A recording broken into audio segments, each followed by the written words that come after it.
কয়েকজন মিলে ধরে রেখেছেন এক নারীকে। মুখ খুলে তাকে কিছু একটা খাইয়ে দিচ্ছেন আরেকজন। সে জিনিস মুখে ঢুকতেই বদলে যাচ্ছে অভিব্যক্তি। চাইছেন জোর করে সেই খাবার ফেলে দিতে, কিন্তু অন্যরা তার পিঠ চাপড়ে দিচ্ছেন। এভাবেই না চাইলেও জোর করেই খাইয়ে দেওয়া হচ্ছে খাবার।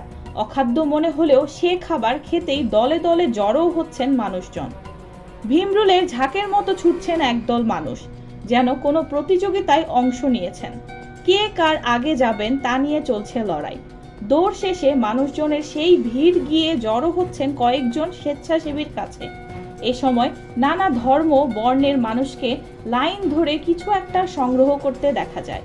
দলা জাতীয় সেই জিনিস সংগ্রহ করে এগিয়ে যান লাইনে থাকা ব্যক্তিরা। তারপর তারা জড়ো হন এক ব্যক্তির কাছে। ওই ব্যক্তিকে দেখা যায় ছোট পলিথিনে করে মাছের পোনা তুলে দিতে, আর সেই পোনাই খাদ্য হয়ে ঢুকে যাচ্ছে এই ভিড় ঠেলে আসা মানুষদের পেটে। এভাবে জীবন্ত মাছ খেতে রোববার দক্ষিণ ভারতের হায়দ্রাবাদে জড়ো হয় হাজার হাজার মানুষ। শতবর্ষী এই রীতি অনুযায়ী অংশ নেয়া ব্যক্তিরা ছোট মাছ জীবন্ত গিলে ফেলেন। অনেকের বিশ্বাস এভাবে জীবন্ত মাছ গিলে খেলে অ্যাজমা থেকে মুক্তি মিলবে। আর এজন্যই হাজার হাজার মানুষ তেলেঙ্গানার নামপল্লী এক্সিবিশন গ্রাউন্ডে জড়ো হয়েছে। মাছের মুখে হলুদের পেস্ট লাগিয়ে এখানে আসা ব্যক্তিদের মুখে ঢুকিয়ে দেওয়া হচ্ছে। এই মিক্সারকে বলা হচ্ছে মাছের প্রসাদ। অ্যাজমার সমস্যা থাকা এক ব্যক্তি রাজেশ বলছিলেন, এই চিকিৎসা নিলে শ্বাস প্রশ্বাসের সমস্যা সেরে যাবে।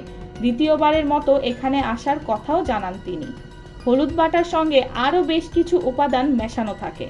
সেই পেস্টটাই শোলের পোনার মুখে লাগিয়ে রোগীর মুখে ঢুকিয়ে দেওয়া হচ্ছে, আর পানি ছাড়াই সেই জ্যান্ত মাছ গিলে খেতে হচ্ছে চিকিৎসা নিতে আসা ব্যক্তিকে।